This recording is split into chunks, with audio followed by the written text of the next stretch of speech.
Welcome into the ABC show. A is for Austin. B is for Barbara, and C, that we see things from a different perspective.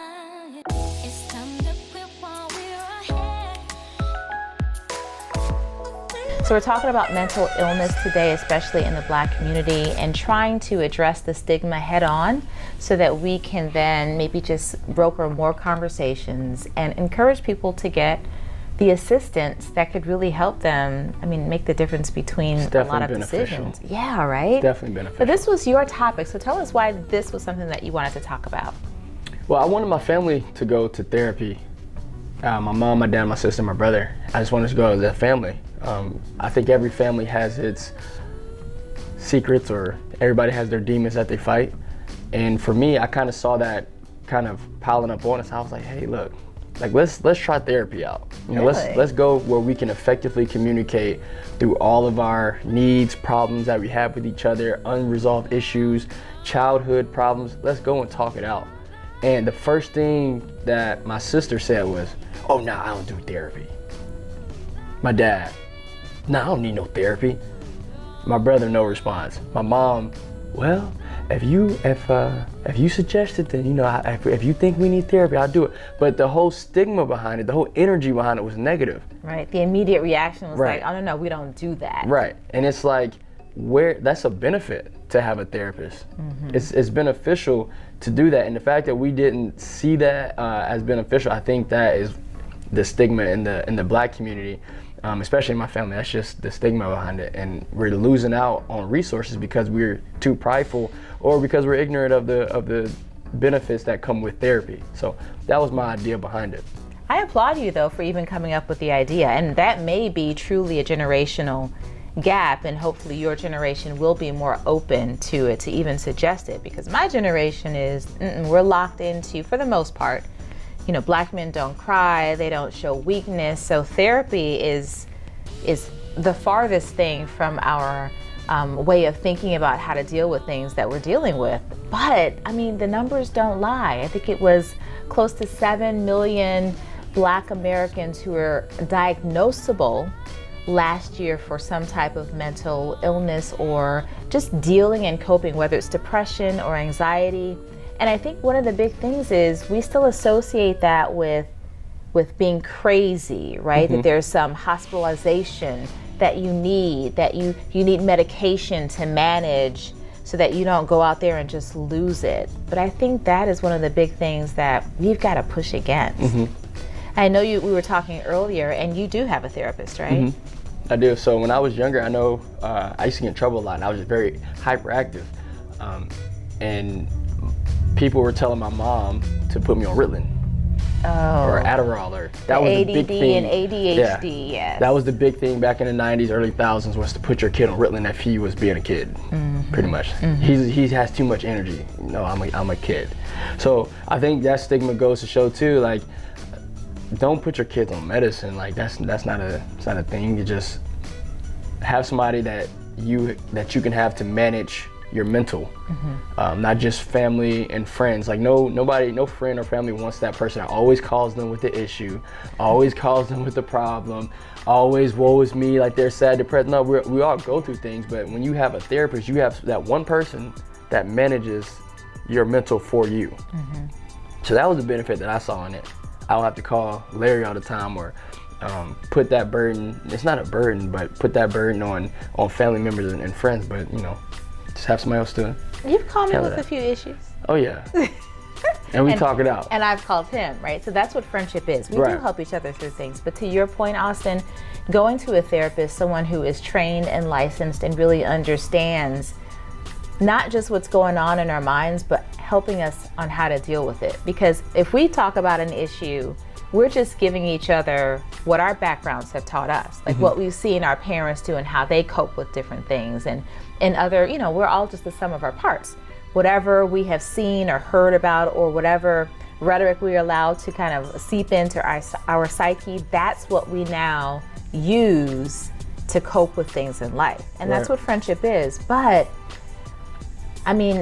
therapy is not just beneficial, I would say it's necessary. Yeah. Right? So the second time I went to a therapist. How was that? I went because I was going through a divorce. Right. And so I grew up Catholic, and it's just very frowned upon in the Catholic community to divorce, right? And so, and even when you read through the Bible, the things that it says about divorce can really kind of, you internalize like this shame. And so I went to a therapist to cope with that and deal with that. And I remember one day she gave me this analogy, and she's like, so if you had a child and their entire life they said they want to go to this school, this school, this school, like University of Michigan where I went, their whole life, that's all they ever talked about. So you saved up, you made provisions, so when they graduated from high school, they could go to that school, and they did. But then the first year, they were completely miserable. It's not at all what they thought it was going to be. Would you make them go back to that situation? And I was like, well, of course not.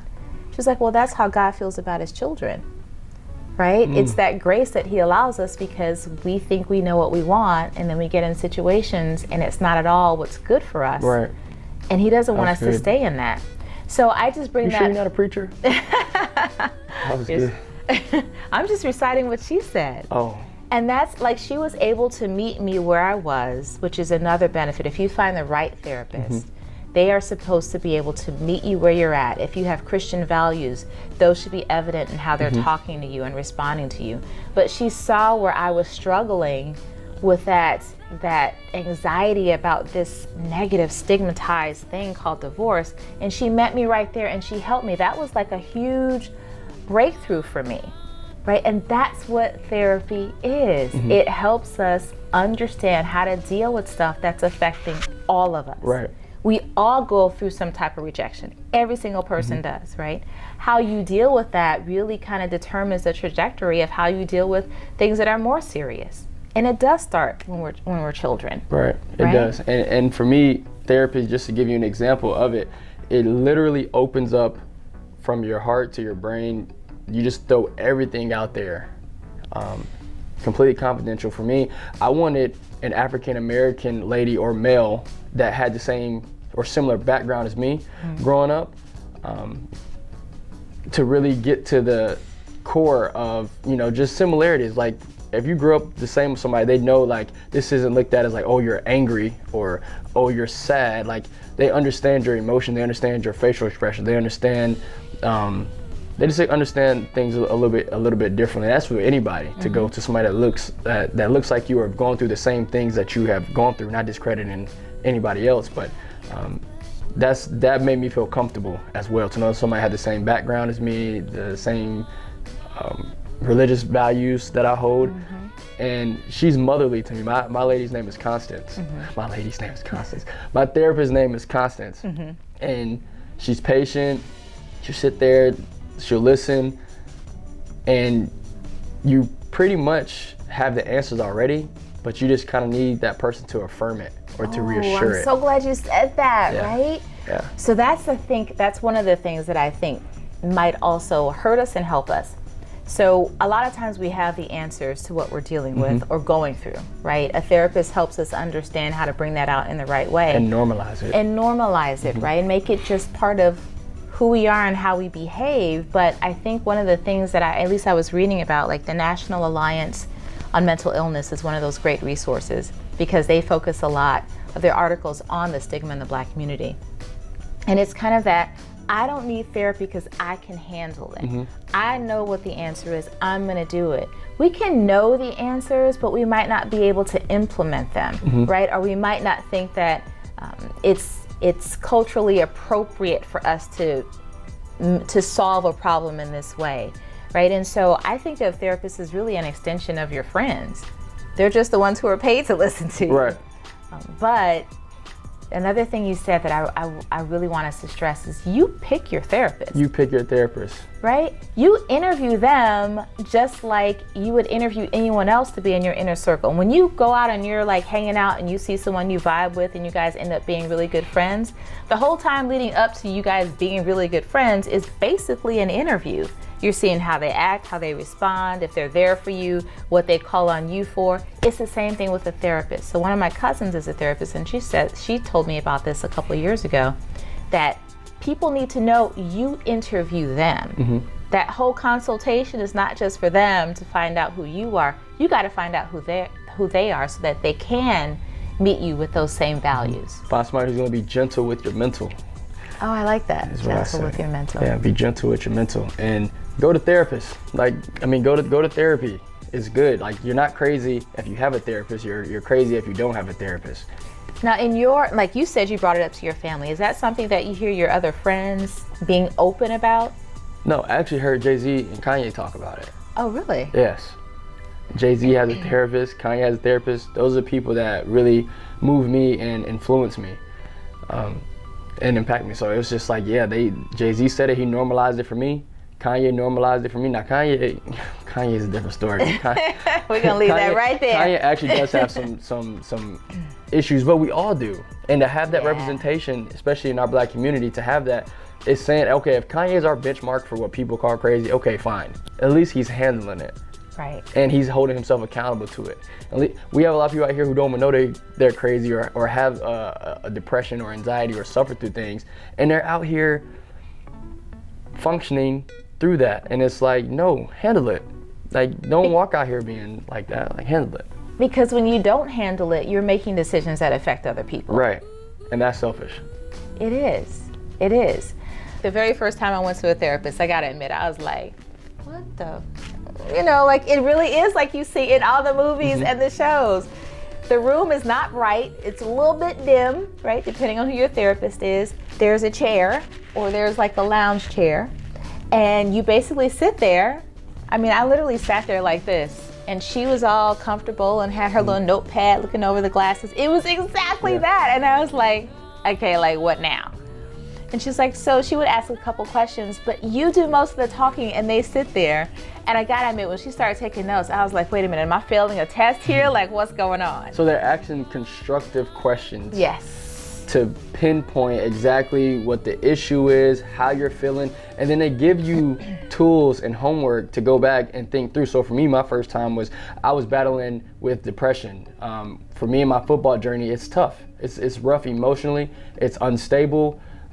You're on a team one day, you're off a team the next. You're still trying to take care of yourself, you're trying to take care of your family. That is a lot. That's a lot. And there's people out here who's going through way bigger things than that, through trauma of family members dying or getting killed, or things that they're going through, anxiety, depression. That stuff is real. And to act like it's not real, that's the real problem. So for me, the first time I went, I was, I finally said, you know what, I'm put together on the outside, but on the inside, I'm hurting. I'm depressed, I'm sad. I need to figure out a way to get it out without having to just, every time I get on the phone with my best friend, it's about me. Every time I get on the phone with my mom and dad, it's about me. Life is a game of give and take. You have to be there for people just as equally as much as you want people to be there for you. Yep. And with this therapist, it allowed me to hire somebody that was gentle in my mental. And the first question that I asked, that she would ask me, or that I would go home and fill out, was something simple as, what's your hobbies? Because football consumed my whole life. So what do you do outside of football? So I had to answer that question every day. Were you good enough today? I had an issue with, you put your self-worth in football, in a sport that doesn't really give you much back, and you're just tied into that. So everything you do, whether you make a play on the field or you drop a ball or whatever it is, that's your self-worth. And that's how I was feeling about myself. So I had to redefine, am I good enough on a daily basis? What did I do that was good enough? For me, I was a people pleaser. I wanted, naturally in football, you want your coaches to like you. You want your teammates to like you. You want to be a part of that team. So for me, it was other people's opinions really mattered. Like, how do you feel about me? What do you think about me? Am I good enough? So that was one, what are you good enough? The second one was, whose opinion mattered today? And if I couldn't answer every day that God's opinion mattered and it was my opinion that mattered, then that day was a failure. Only people's opinion that needs to matter is God and yours. That's it. There's 7.53 billion people in the world. So that's 7.53 different opinions.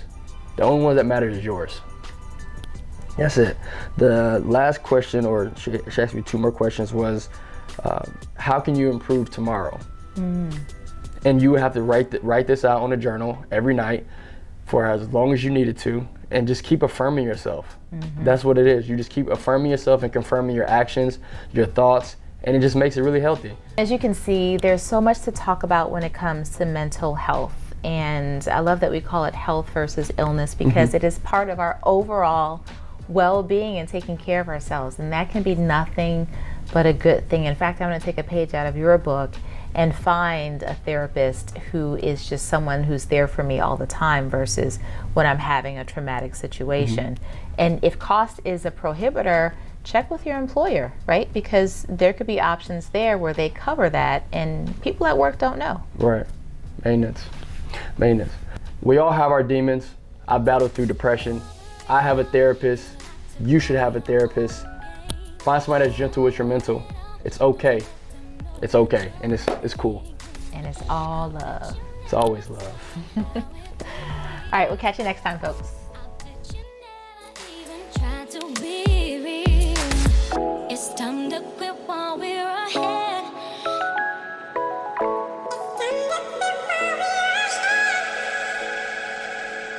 It's time to quit while we're ahead.